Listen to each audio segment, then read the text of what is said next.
We continue our afternoon session with a talk by Mark McLean on Birational Calabi-Yau and Floer Cohomology. Mark? Okay, so in this talk, what I'm going to do is talk about birational Calabi-Yau manifolds and how their Gromov-Witten invariants relate. And then I want to speculate on what can be. So the point is I'm going to use Floer theoretic methods. So I wrote a paper that uses Floer theoretic methods to show that birational Calabi-Yau manifolds have the same, say, small quantum cohomology groups. And I want to, so you can ask the same question, does it hold for orbifolds? And at the moment, I don't know what to do. So what I thought maybe at the end of the talk, I would explain what goes wrong and maybe how one could fix it. But but first of all, I want to start with talking about some of my previous work on some of these issues. So the broad objective is the following. What properties do birational Calabi-Yau manifolds or orbifolds have in common? What do they have in common? For instance, what can you say about their topology? What topological properties are the same? And I suppose the main thing for us is how are their Gromov-Witten invariants related?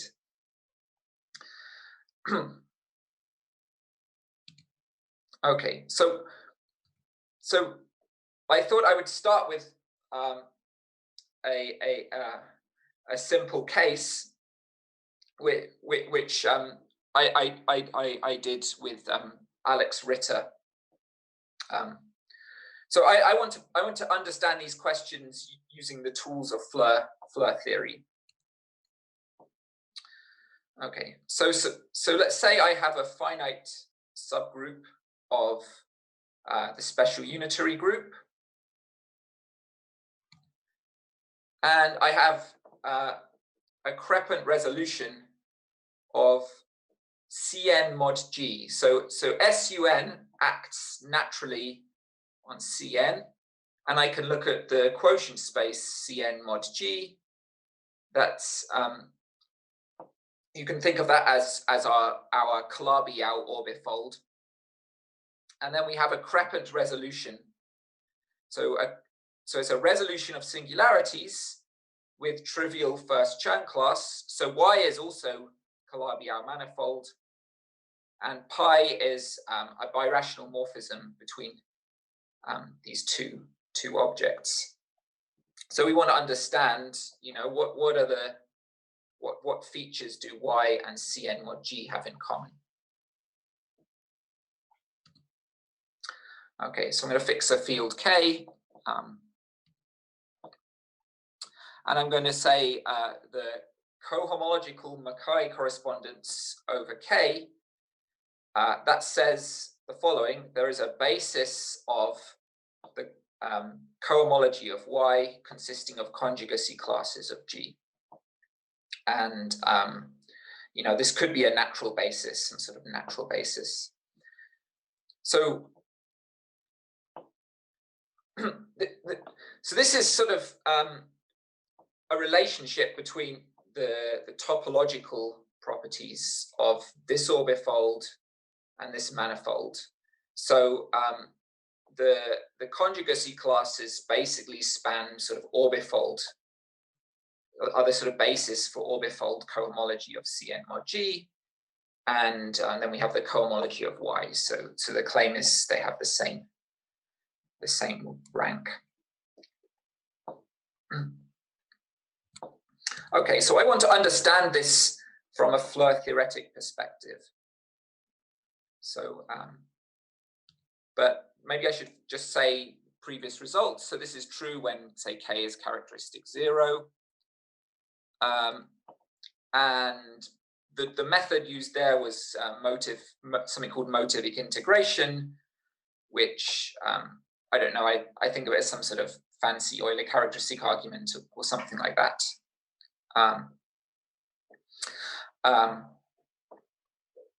But as I said, I want to understand this from a Floer theory perspective. Okay, so let me just very quickly remind you the main tool I'm going to use. So is Hamiltonian Floer Cohomology.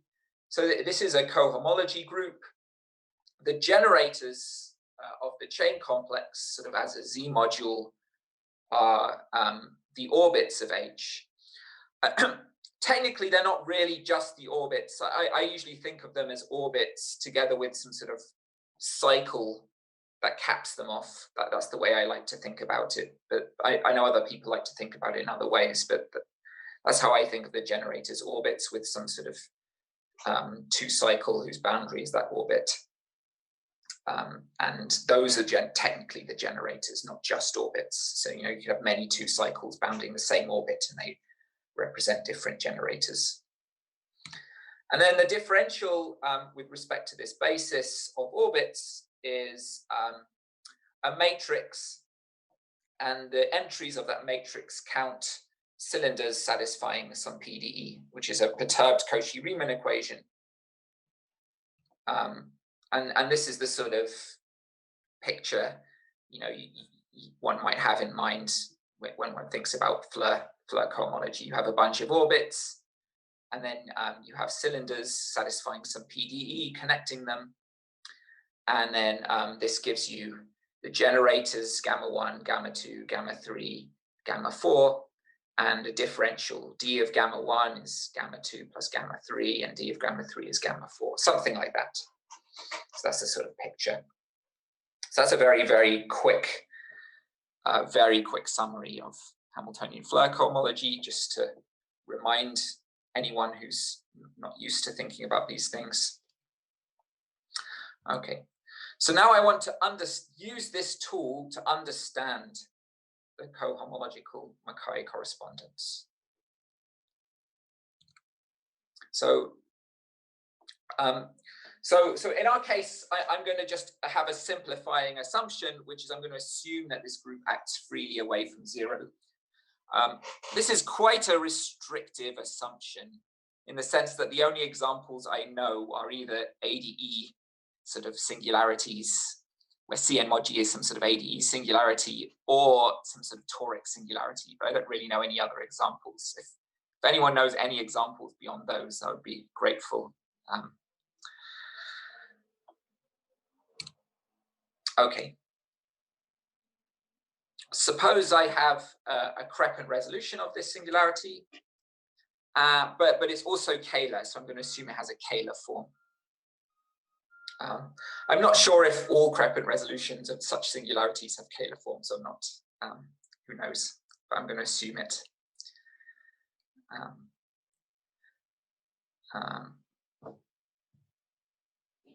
And then what do we do next? Now I choose a Hamiltonian on Y. So I put a Hamiltonian on Y. And what is this Hamiltonian? So this Hamiltonian is the following thing. I just take the fourth power of the distance from the origin in Cn mod G. It's the Euclidean distance on C. And G acts by isometry, so the R descends to Cn mod G. The R to the 4 is not really that special. I could have chosen some other number, like you know, just some rapidly growing function. It grows faster than R squared. That's fine. I could have had e to the R even. That would have been fine too. So I have this Hamiltonian. And then the natural thing to do is look at Hamiltonian Floer cohomology of this Hamiltonian. Oh yeah, here's a picture. Okay, so here's a picture. So down here is my singularity Cn mod G. You know, for instance, in this particular picture, it might be C2 mod plus or minus 1. So you get this sort of nice cone singularity. And then you might say blow up at the origin, and you get this Crepin resolution, which is, say, the cotangent bundle of P1. And then you have this Hamiltonian. So that's the sort of picture to keep in mind for this setup. Does anyone have any questions so far? Okay, so, okay, let's carry on. Okay, so I'm going to define symplectic cohomology of Y, so Y is my Crepin resolution, to be Hamiltonian Floer cohomology of my Hamiltonian H. Now, there's a natural map from cohomology of Y to symplectic cohomology of Y.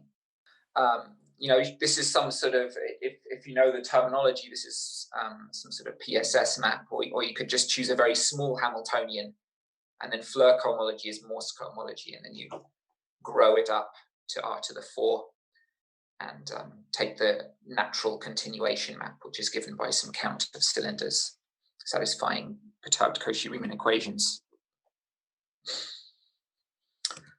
And we define positive symplectic cohomology to be the cone of this map, where you take this natural map on the chain level, and then you take the cone of that chain level map, and that's positive symplectic cohomology.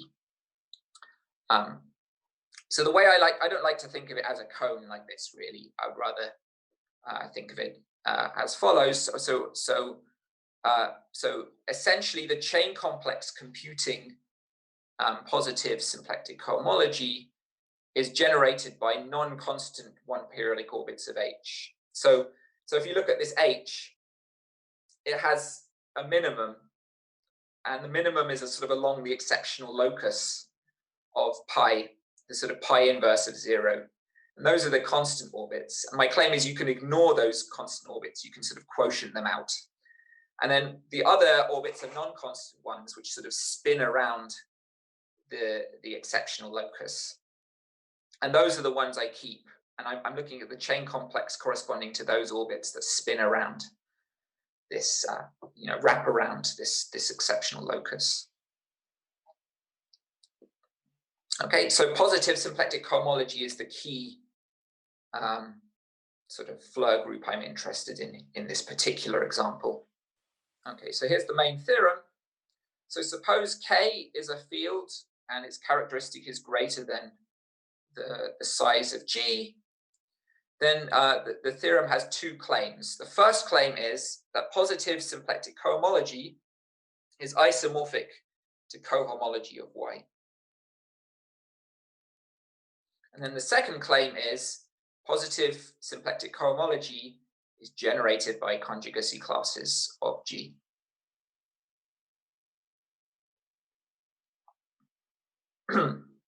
And as a result, the cohomological McKay correspondence holds, because, A and B are equal. Any questions?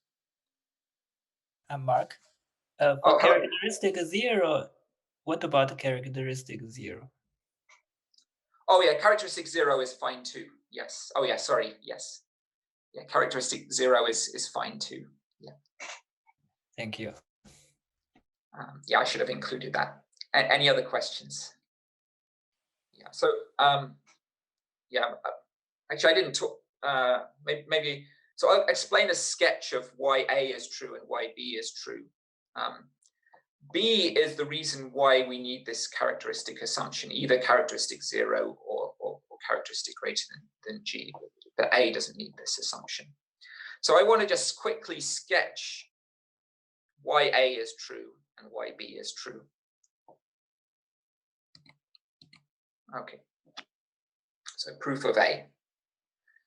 So since positive symplectic cohomology is the cone over this map, as I said, the chain level version of this map.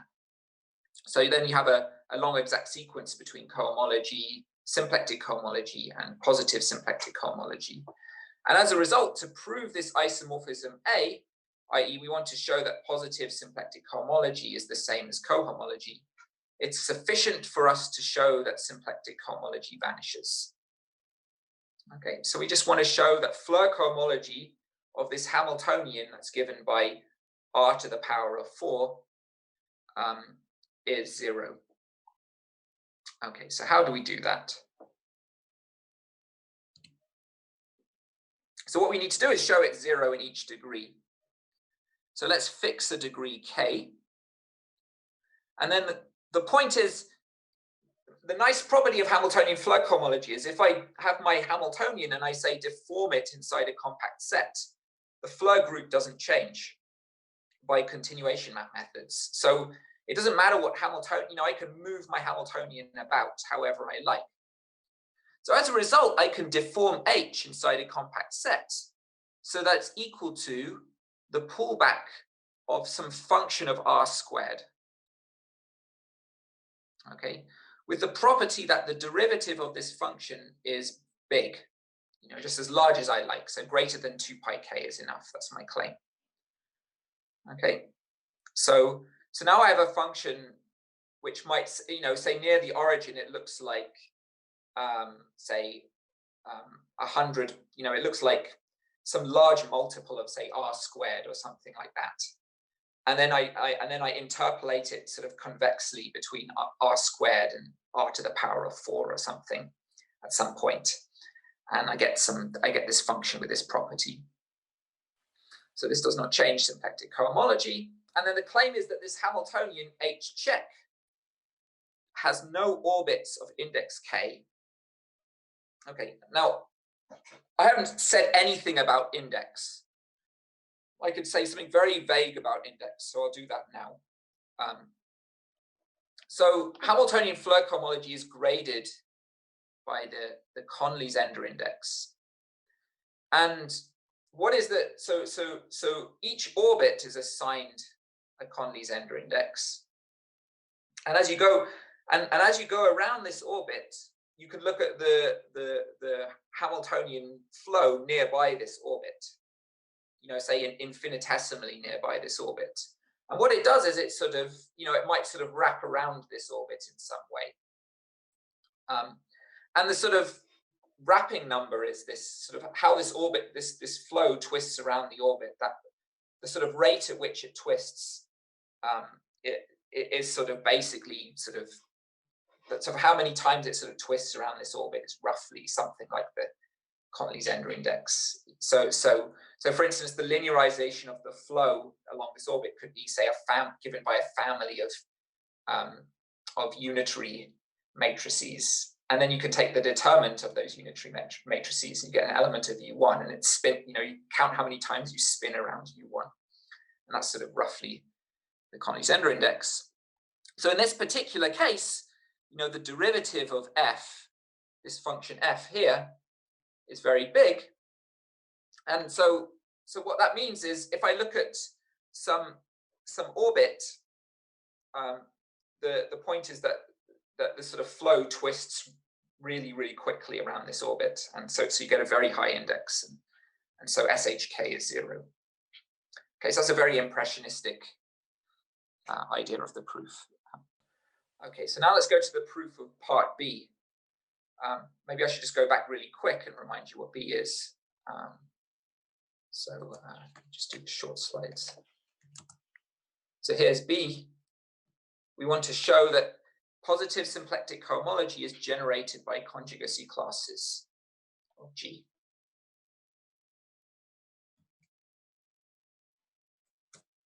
Okay. So here's the proof. So this proof is harder. This is more difficult proof.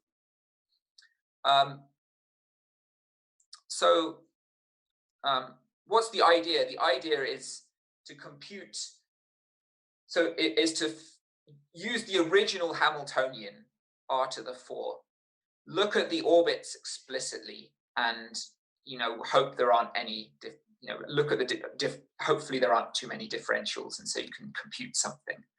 Yeah, usually the difficulty with computing Floer cohomology is you have these PDEs, cylinder satisfying PDEs, and there's no way you can compute these directly. So the Hamiltonian flow of our Hamiltonian H away from the exceptional locus, pi inverse of 0, if you just look at the orbits, it has the same orbits as the orbits coming from the diagonal U1 action. So what I mean by that is I have this diagonal U1 action on the unit sphere mod G, and I'm just flowing that forever, so I'm just going round and round and round and round and round and round and round and round, and I just look at all the orbits of all the different periods, and those are the generators essentially of symplectic cohomology. But there's really 2 copies of each such orbit, but let's forget that detail. Okay. So all the non-trivial 1-periodic orbits of H can be computed explicitly in terms of G.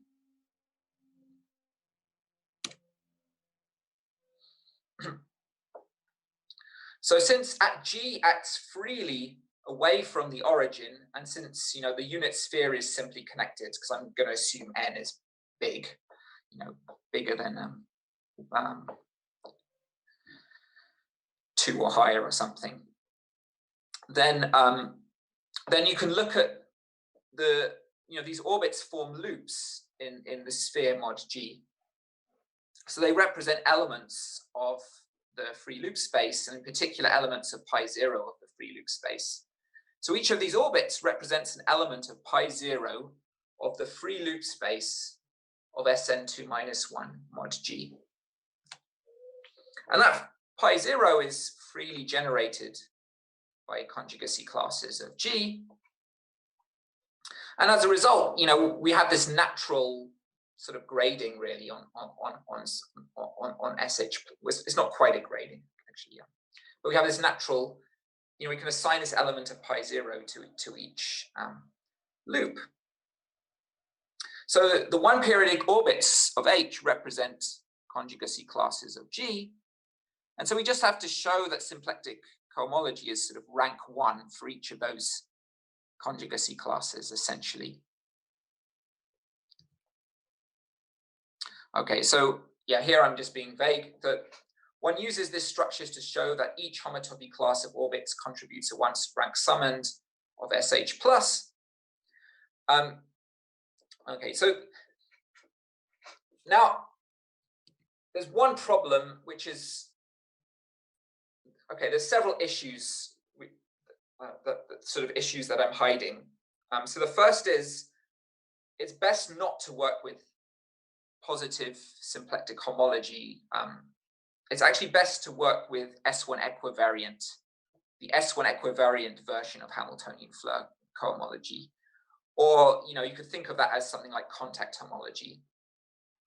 And the reason why you should do that is because then one doesn't have to compute the differentials in any way. One can just sort of compute the orbits and use some sort of spectral sequence and show it degenerates. So that's what myself and Alex Ritter did. And the other thing is, you might think that SH is naturally graded by this, by these classes, but technically that may not be the case, because you might have a Floer trajectory that starts at an orbit and it goes and intersects the exceptional locus, and then goes back and and then converges to another orbit in a different pi 0 class. So there's this issue,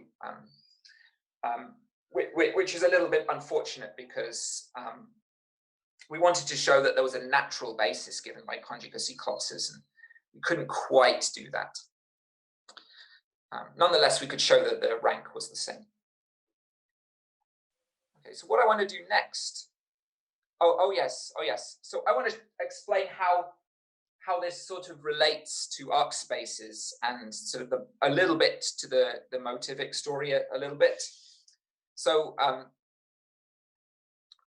so this project was partly inspired by a paper by Kolar and Nemeth in 2013, and they studied what they called short arc spaces of singularities.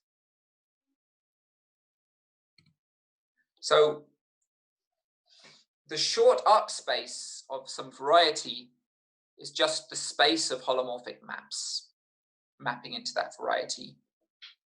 And Kolar and Nemethy, they're really interested in the sort of irreducible components of this space.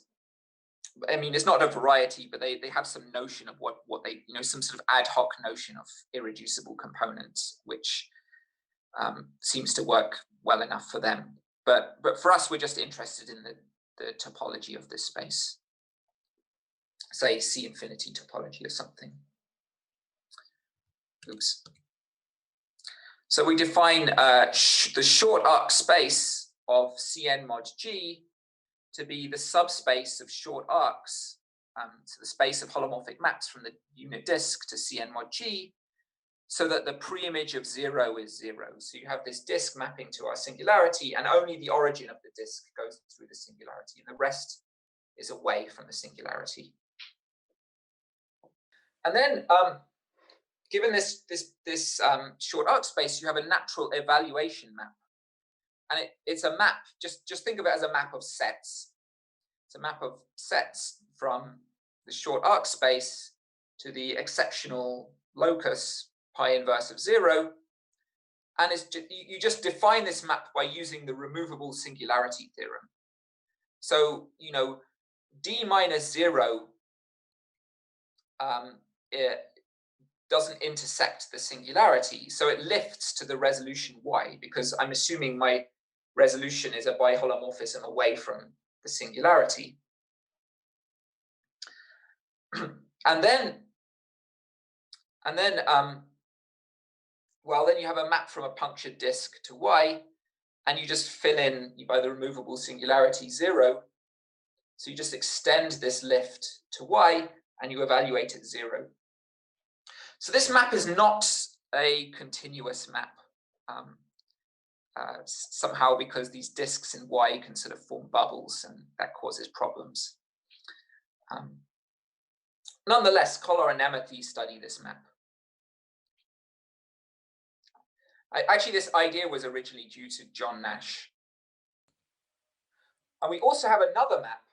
So you can look at the short arc space of Cn mod G, and that's a space of disks. The boundary of the disk is a loop. So you have a natural map to the loop space, the free loop space of Cn minus 0 mod G.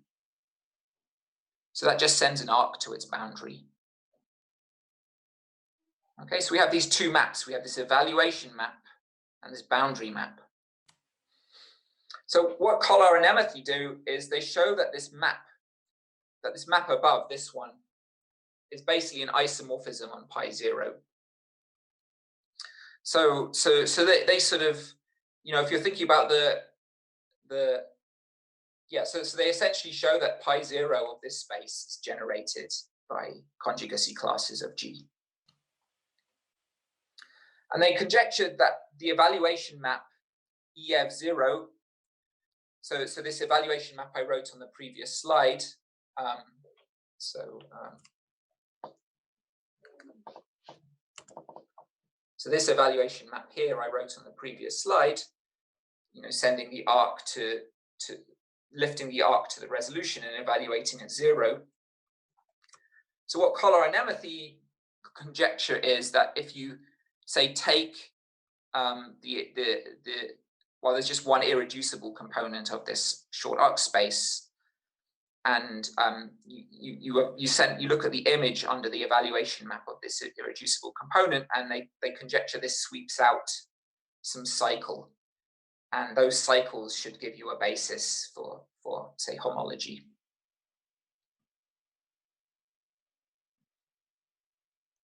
Okay, so what I want to do is explain how does this story connect with the Floer theoretic story. Now I don't have a precise I don't have a precise story here yet. I just have a picture. So I want to just say what this picture is. So how does this connect with Floer cohomology? So there might be a map from positive symplectic cohomology to this short arc space. So I've written homology of this short arc space, but I'm not really sure if that's actually really the right thing to do. But I mean, we can discuss this. But for the moment, I'm just going to say homology of the short arc space, since this is just an impressionistic sort of picture of what's going on. And what you do is you consider the following moduli space of disks that look like this. So gamma is an orbit, one of these non-trivial orbits of one of these non-trivial orbits.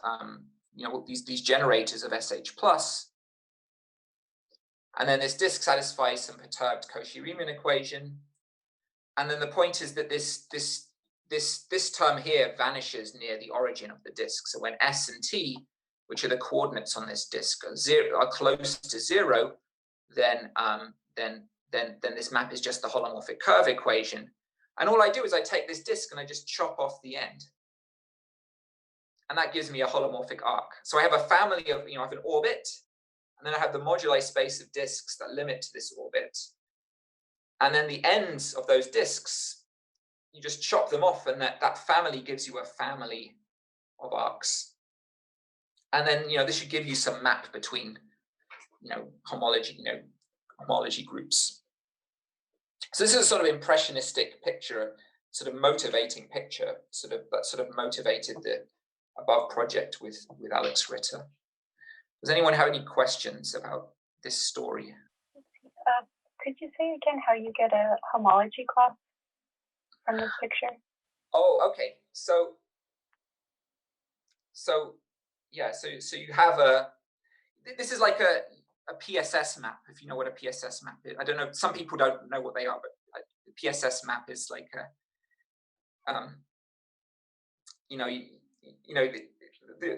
the original way PSS maps works is, you have, say, Hamiltonian Floer homology of some closed symplectic manifold. And, you want to prove the Arnold conjecture. So what you do is you look at the moduli space of disks that limit to the orbits of H. And then you evaluate at the endpoint. And that endpoint sweeps out a cycle. Okay. Well, I could upgrade that map.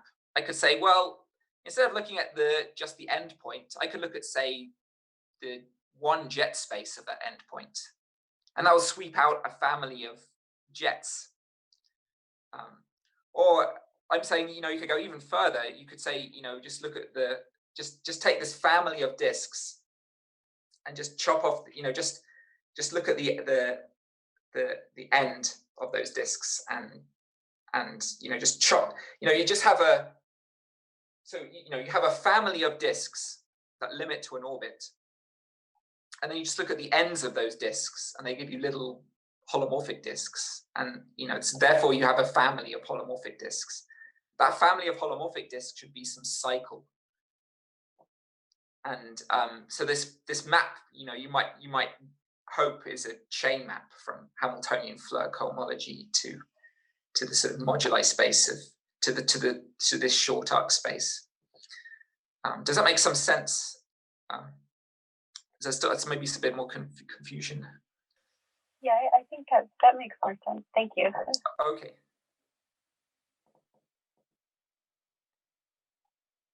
Great. Okay, so what I want to do now is talk about birational Calabi-Yau manifolds, which is another project I did a few years ago.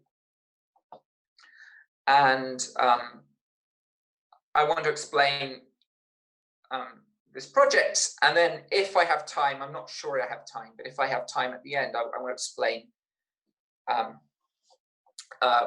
if you replace this word manifold with the word orbifold, I want to explain what goes wrong or what is different, and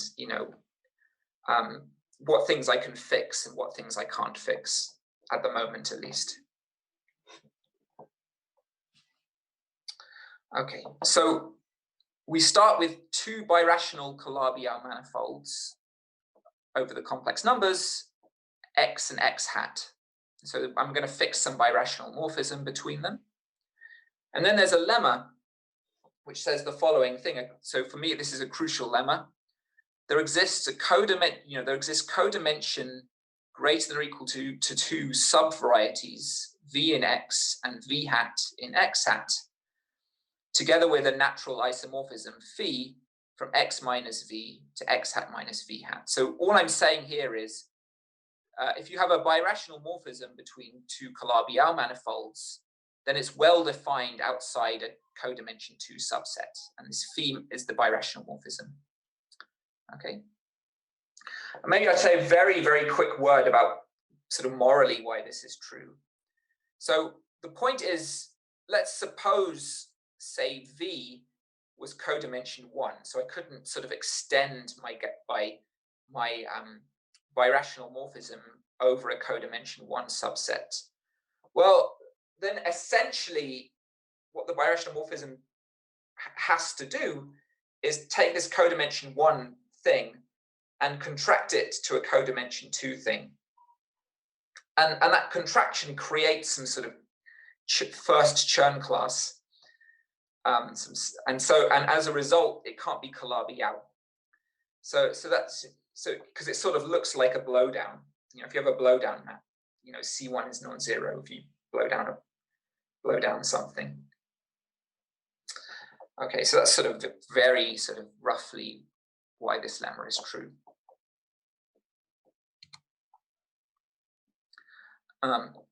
So as a result, because we have, this is complex codimension 2, by the way. So this is real codimension 4.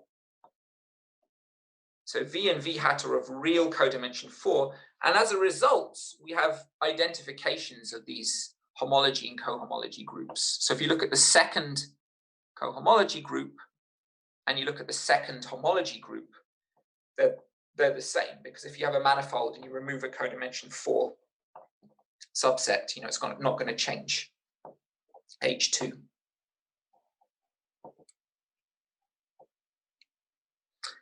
It looks like I'm not going to finish this talk very quickly. Anyway, let's carry on. Okay, so I'm going to fix these identifications. Now there's a theorem by Batirev which says x and x hat have the same Betti numbers. And then there's a conjecture by Morrison and Rouen, which says that any two birational Calabi-Yau manifolds have the same big quantum cohomology rings up to analytic continuation.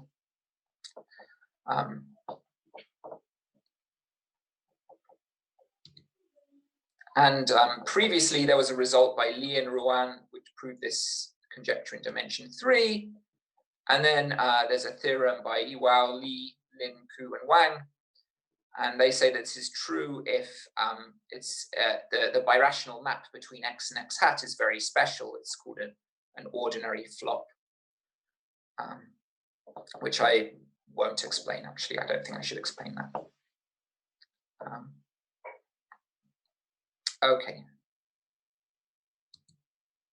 So now let's fix some Kähler forms on x and x hat respectively, and let's fix a field K.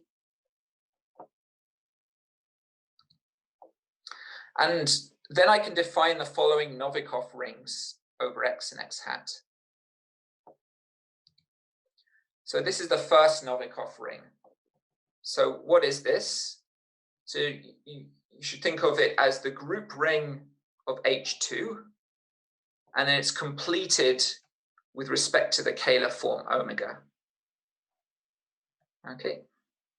So, explicitly it's given by infinite formal sums, bi t to the ai, where ai is a H2 class. Bi is an element of my ring K, my field K. And then I have this condition of the powers omega of the powers has to get bigger and bigger. And I have an analogous ring for x hat.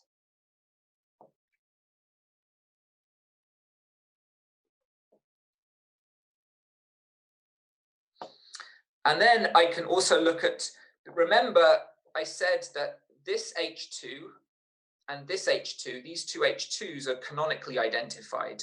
So I'm not going to distinguish between these two H2s. So as a result, I can look at the intersection of these two Novikov rings, which I'll write as omega, lambda, omega, omega hat, like this. And then very explicitly, I can write it like this. So, you know, it's exactly the same as above, but instead of letting omega go to infinity, you have to let omega and omega hat both go to infinity when you consider your power series. So that's the intersection of these two Novikov power series rings. So we have these Novikov rings, you know, one for x hat, and then we have the intersection of the two rings. That's essentially the thing you have to remember here. And then here's the main result, which I proved a few years ago. So there's a graded algebra Z over the and it's an algebra over the intersection of these two Novikov rings, together with isomorphisms of small quantum cohomology groups. So if you tensor Z over this intersection with lambda omega, you get quantum cohomology of X.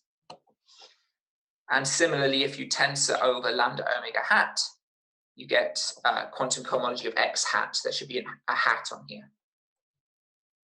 Okay, so that's the main theorem. Yeah, maybe I'll illustrate this with an example, and then maybe I should illustrate this theorem with an example, and then if I have time, I'll give a very quick sketch of the proof. And I don't have time to talk about where this story sort of goes wrong with orbifolds, but maybe I'll try my best to say one or two things and show you a picture. Okay. So I want to show you this example in dimension 3. So suppose x and x hat are of dimension 3, and suppose there's a sort of very special birational transform between them. So I'm going to assume there's a class gamma in H2 of x, so that every connected one-dimensional subvariety of x representing gamma, or in y hat x representing minus gamma, is isomorphic to P1, and it has normal bundle O-1 plus O-1. So, you know, all the curves in class gamma are basically P1 with this normal bundle, this sort of direct sum of line bundles equal to this direct sum of line bundles. And suppose also that x and y hat and hat x, sorry, are related by an Atiyah flop along these curves. So, you know, an Atiyah flop. So again, there's an algebraic way of defining the Atiyah flop, but you could think of it like a surgery operation or something. So you could sort of cut, you know, you have this P1 with this normal bundle, O-1 plus O-1. You could sort of imagine sort of cutting out a little tubular neighborhood of this P1, swapping the two line bundles, O-1, O-1, and sort of gluing back in. So you could think of it like a zero surgery of a knot, sort of the algebraic geometry version of a zero surgery of a knot. Okay. And then I need to choose some cohomology and homology classes. So I choose some classes in H4, and this is a basis of H4, so that A0 is Poincare dual to gamma. And then I have a basis of H2, which is the dual basis with respect to the standard product pairing. Okay. And then, okay, so that's the setup. And then my claim is the following: the even degree part of this algebra Z is isomorphic to the even dimensional cohomology as a module. So it's generated by these classes you know, A0 to AK and was it K? A0 to AL and hat A0 to hat AL. And then the product has the following structure coefficients. So it has this formula here. So, you know, the small quantum product, this is the small, I mean, okay, there's no small quantum product, but this is the sort of product. And it's essentially, you know, it's a deformation of the cup product in X. Most of this, so this is essentially the small quantum cup product, except when you look at the coefficient of t to the gamma, in which case it's this expression here. So it's just L times A0 hat t to the gamma. And then if you replace the class A0 with these classes, and you replace the class A hat 0 with these classes, then the claim is you get these algebra isomorphisms. So yeah, this story won't. So this, if you're not familiar with how Gromov-Witten invariants change under a T of flops, then Dave Morrison's has a nice survey on birational geometry and sort of Gromov-Witten theory in the early 90s, which I really like, and has these sorts of calculations in. Not this change of variables, but it has these calculations of these quantum cohomology groups. So, but that's my claim. Okay. So now I want to explain morally how the basic idea of the proof.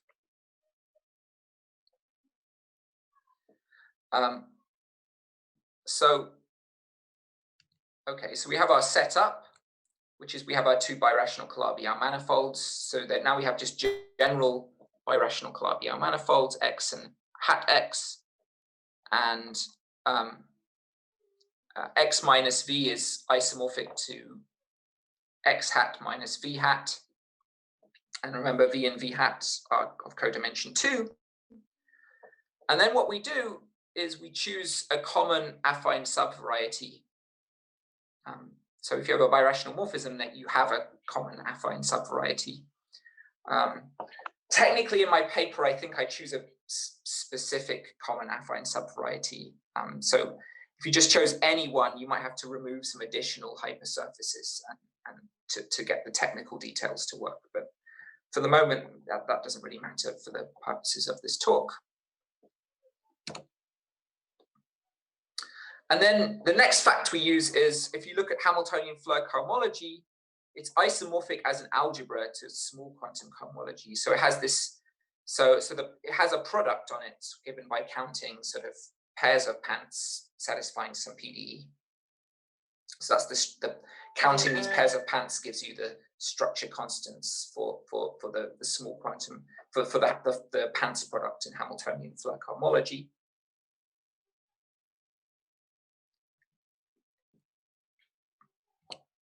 Okay, and now I'll show you a picture. So we have X and hat X, and we have this common affine subvariety, and we choose two Hamiltonians on X and X hat, which are essentially identical.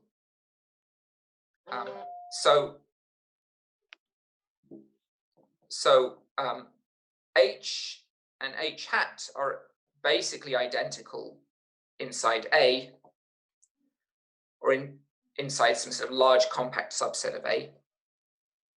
Right, and then the Hamiltonians are constant and very large at infinity. So near X minus A and X hat minus A.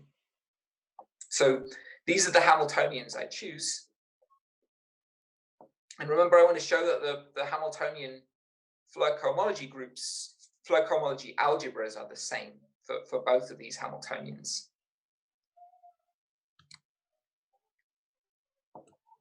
Okay, so up here I have these constant orbits. And what I want to do is I want to ignore them for the moment. Now, you can't just ignore, if you have a chain complex, you can't just ignore some generators. And in this case, you can't really just ignore these constant orbits. But for the moment, I'm just going to pretend you can. Okay.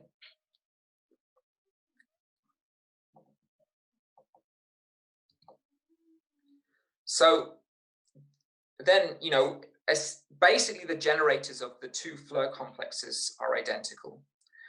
Again, some work is needed here because if you have two birational Calabi-Yau manifolds, you have these two symplectic forms, two Kähler forms, omega and omega hat, and they're in different cohomology classes. They're essentially never in the same. They never represent the same cohomology class. So they're completely different symplectic forms. However, you can sort of adjust them and choose A carefully so that they sort of agree on a very large compact subset of A, where the Hamiltonian is non-constant, and hence the Hamiltonian flows of both Hamiltonians are the same inside A, and so the generators of the Floer chain complex are identical. And then the next claim is, since these subsets where the birational morphism is ill-defined are of codimension 2 or higher, then you can make sure by a genericity argument that the Floer trajectories connecting these orbits avoid V and V hat, because they're of real codimension 4. And the Floer trajectories of they're two-dimensional things. So they generically avoid a codimension 4 subset. Here's the picture. So we have X and X hat. And then we're only considering the generators of the Hamiltonian inside A. And we're only considering and then so we have orbits inside A, which are drawn as these little tiny gray circles. And then there's a Floer trajectory connecting these orbits, and they're identical because they avoid the sort of region where we've done our birational transform.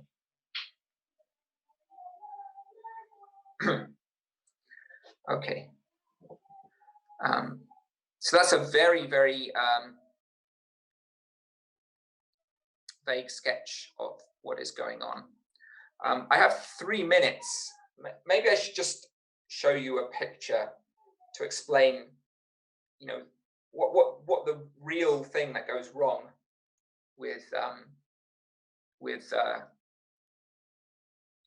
if I replace Calabi-Yau manifold with Calabi-Yau orbifold. So let's suppose, okay, ignore this. Let's suppose I'm back to my situation of my Crepin resolution. Or more generally, let's just say I have two birational Calabi-Yau orbifolds. So pi, remember, pi is a birational map between orbifolds.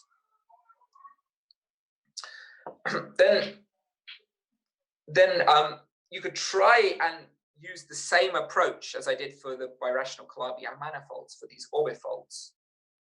But there's a problem. So, theoretically, it should be fine to define, say, an orbifold version of Hamiltonian Floer cohomology. So Thaddeus has a way of doing this, etc. Technically, for this story, you need a slightly modified version of what Thaddeus does. And then, so that's all fine. There's some other technical issues which I think can be overcome, but there's one issue which is a little bit harder. So let me just show you this final picture. So here's my Crepin resolution, pi. So here's Cn mod g. And here's my Crepin resolution y. And then I have the origin here, which is 0.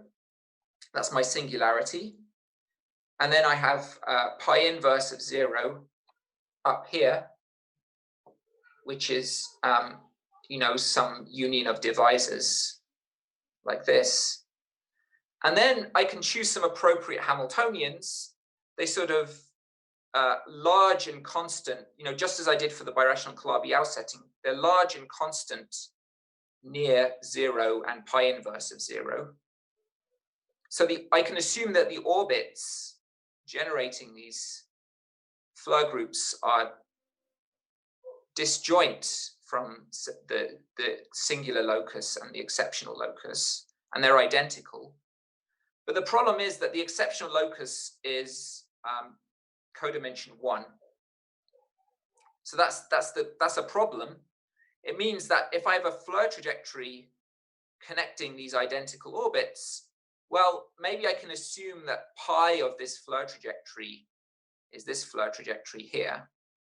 But the Floer trajectory inside y might have bubbles, and I think those bubbles can contribute in an essential way to the chain complex and the Pant structure, and this causes some issues. And you know, maybe there's some way of dealing with this by sort of, I don't know, like explicitly studying these bubbles and doing something like that. But I haven't got that far yet, so I don't really know what to do at the moment.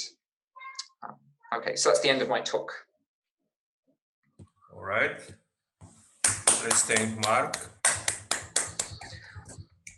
Questions? Hello, Mark. Oh, hello. Yeah. Can I ask you, can you explain why Hamiltonian Floer cohomology is isomorphic to the small quantum cohomology? Oh, okay. So yeah. So Hamiltonian Floer cohomology has this Pants product, right? Mm-hmm. Where you count these pairs of Pants. And there's also a map from Hamiltonian Floer cohomology to singular cohomology given by counting disks. So I think I had this disk picture I had the arc space version of this map. But you know, you're counting Floer disks like this. Mm-hmm. But you're not looking at holomorphic arcs now. You're just looking at cycles swept out by the origin of this disk. And that gives you a map. You know, so if you have an orbit, it sweeps out, and you evaluate at the origin of the disk, it sweeps out a cycle inside your symplectic manifold. And so that gives you a cohomology class. Yeah. And then to show that it's the same as small quantum cohomology, you just sort of do like a TQFT like style picture. You look at the pair of Pants and you cap it off with these 3 disks, and it becomes a sphere. And that sphere intersects 3 cycles, which is exactly the orbit that counts the small quantum cohomology of spheres.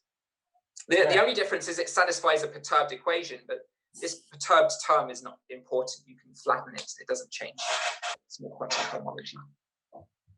I see. So they are exactly the same thing?